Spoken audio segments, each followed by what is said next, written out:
أهلا بكم.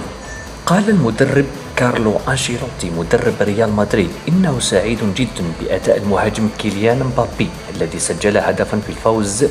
ب2-0 على خطابه في دوري الدرجة الأولى الإسباني لكرة القدم يوم الأحد 1 ديسمبر 2024، رغم أنه أهدر العديد من الفرص في الشوط الثاني على ملعب سانتياغو برنابيو.